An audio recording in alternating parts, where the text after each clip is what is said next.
shooting percentage.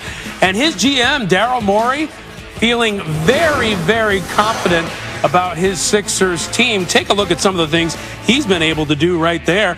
He was particularly busy on his first draft night in Philly, dealing out Horford and his big contract plus draft picks to the Thunder for Danny Green, Terrence Ferguson. He also sent Josh Richardson to Dallas for Seth Curry before taking Kentucky's Tyrese Maxey in the first round of the draft. He's been a pleasant surprise. And our Stephen A. Smith caught up with Morey. Take a listen to what he had to say about this team. What would you qualify as success for this specific Philadelphia 76ers team? Some people say a berth in the Eastern Conference Finals is a huge success. Some people say finals or nothing because you guys are this talented this season. Where do you stand? Well, I think we're pretty championship or bust. I have to say, Doc Rivers obviously has won a title. I haven't gotten there yet. Joel and Ben haven't gotten there yet. But, I think you do this. You go into every season hoping to win the title. Not a lot of teams have a chance, but we absolutely have a chance, and we're going to continue to work hard until we give ourselves the best chance possible, and I think we have a very good chance. All right, Daryl Morey laying down a gauntlet of sorts, and Stephen A. Smith is back with us to talk about it. Now, Stephen A., when you look at how this Sixers team is constructed currently, how well positioned are they to make a title run? Well, they're in pretty good position because the reigning defending Eastern Conference champion Miami Heat look like a shell of themselves right now, primarily due to injuries, no doubt. But nevertheless, they're not who they used to be. When you consider the Milwaukee Bucks, yeah, they had a Drew Holiday, but the bottom line is that you have to see it to believe it because too many opportunities they've had to really step up to the plate, and they've missed out on those. How many chances are you going to get at the apple? The Boston Celtics don't appear to be deep enough. When you look at the Philadelphia 76ers, the acquisition of Seth Curry, along with the Danny Green, the way that Tobias Harris has been playing. You've got Seth Curry shooting over 55% from three-point range, and you're finally getting Joel Embiid to act like somebody that's 7'1", 260-plus pounds because you've got his behind in the post. He's leading the league in post-ups, and obviously, they're effective in the post area as well. So as a result of that, clearly they're a favorite. The problem is that the Brooklyn Nets are in the same conference, and I don't give a damn what kind of struggles the Brooklyn Nets are going through. When you've got Kevin Durant leading the way, and your sidekicks are James Harden and Kyrie Irving, there is no excuse whatsoever why they would not make the finals. They know it. The pressure's on. Pressure might break pipes in their situation. I doubt it, though, particularly with Kevin Durant leading the way. So I would tell you it's Brooklyn first, but Philadelphia's in the mix. That can't be denied. Okay, just hearing you talk about Kyrie Irving and James Harden as sidekicks boggles the mind, but that is exactly how it is with the Nets. Now, Stephen, let's talk about the MVP race. Some sports books have LeBron as the MVP frontrunner. Have you been more impressed with the play of LeBron or Joel Embiid so far?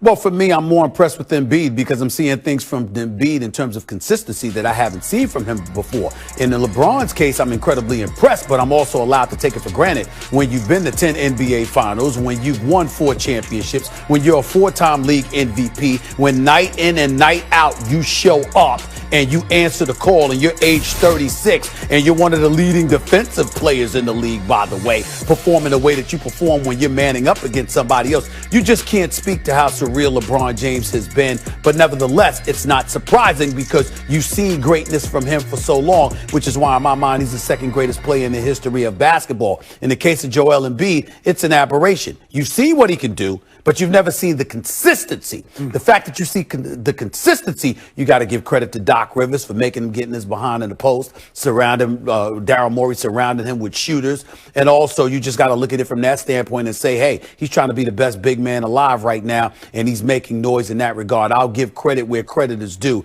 He deserves all the praise in the world. But again, you've got the Brooklyn Nets standing in your way. And I would remind you that Kevin Durant, 18-month absence from Achilles heel surgery, out 18 months, comes back in his first 13, 14 games and is averaging 30 on better than 50% shooting from the field and better than 43% shooting from three-point range. That dude right there is in this conversation as well. Absolutely. We don't talk about him enough being in that conversation. So thank you so much, Stephen A. By the way, we're looking forward to your SportsCenter special coming up at 7 right. 215-610 area code. That's good for the best home winning percentage in the NBA this season. New on SportsCenter, Doc Rivers.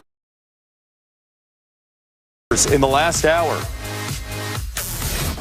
I don't, but listen, John, honestly, I look at every game as a game of growth, and the game of measuring where you're at right now. Not necessarily because you're playing the Lakers, more because we're playing an NBA game. And at this point where you're at, how far you're behind because of all the stuff that has happened. I think every single team, every coach I talk to says the same thing. We're kind of trying to figure out where we are at right now, not where we are at against someone else.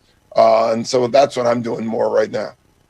Sports Center with Stephen A. Smith coming up top of the hour right here on ESPN. Great to have Stephen A. joining us now. And Stephen A., what kind of, I know it's January, it's late January, but what kind of statement game is this for the Sixers tonight with the defending champs in town? Well, they need to make some kind of statement against teams above 500. They haven't been that impressive. The only teams that they've beaten legitimately are the Boston Celtics in 2 games back-to-back, and Jason Tatum wasn't playing. They even lost the game to the Brooklyn Nets when they didn't have Kevin Durant, James Harden, or Kyrie Irving. So you've got to take that into consideration as well. It's just that the way that they're playing, they've elevated their level of defensive play. Joel Embiid has been a monster. Doc Rivers got him down in the post more. He's scoring more in the post, and as a result, they've been very, very formidable that way, particularly when you consider the fact that they've been surrounded by shooters. Tobias Harris is having a damn good season, playing like a max player. Seth Curry is a Curry. He's shooting over 55% from three-point range. He deserves a lot of credit. Ben Simmons has been struggling offensively, but we know what he can do on the defensive side of the ball. So when you look at their personnel and the way that they've been playing, there's a reason to be impressed. There's a reason to take them seriously. But when you go up against the reigning defending NBA champions led by LeBron James and Anthony Davis, and you've struggled to beat anybody of consequence thus far this season, especially without Embiid. You're losing to the Detroit Pistons the other day, for crying out loud. But if you win tonight's game, that definitely sends a message to the rest of the Eastern Conference that the Philadelphia 76ers indeed are coming, and everybody better look out for them. Looking forward to it. Plenty more from Stephen A. between now and tip-off between the Lakers and the Sixers, 7:30 Eastern on ESPN. Scored 4.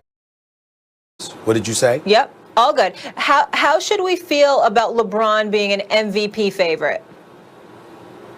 I don't think we should have a problem with it. Obviously, I've been talking about Kevin Durant because Max has been talking about Joel Embiid, and Joel Embiid obviously deserves consideration, and Kevin Durant is averaging 30, after coming off an Achilles tear here. But we have to pay attention to LeBron James, and I don't mind him putting on 46 points against his old team, the Cleveland Cavaliers, basically saying, y'all must have forgot who the hell I am. Certainly he was aiming at somebody courtside sitting next to Cavs ut that was applauding a miss, and then he put on the show in the fourth quarter. We all get that, but I would remind everybody he didn't really need to drop 46 that game to put his statement season on display. LeBron James is 36 years of age, y'all. 36 years of age. In his 18th season, he is averaging 25, 8, and 7. Okay? On 41% shooting from three-point range, which if he continued at this clip would be the best of his career. Max alluded to his game evolving and basically, just transforming before our very eyes, and that's all fine, good, and dandy. But he's leading the team in scoring.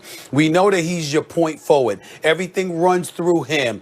They've got the best record in basketball. They've got the best record in basketball. They're the number 1 seed in the West. They're the reigning defending NBA champions. And oh, by the way, they're undefeated on the road this season going into Philly tonight. And so when you take all of those things into consideration and we talk about an MVP, we do have to take into consideration numbers. We obviously take into strong consideration impact.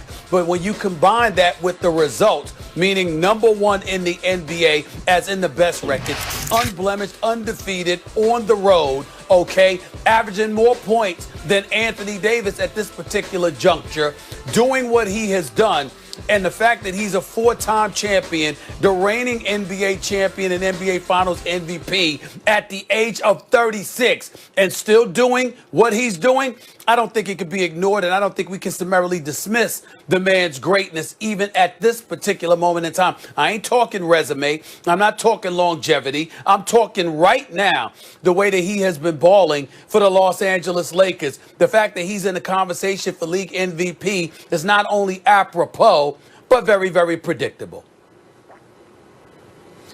Yeah, he's in the running. LeBron's a solid candidate. He's not the choice right now. If you're talking about the best player in basketball, who we all know based on what we keep seeing in the playoffs when it matters most, it's LeBron. We're not up to that yet. I'm the one saying, what are you talking about, regular season MVP? And then just the finals MVP. What about the whole playoffs? We should wait till the end of the finals, then give the MVP.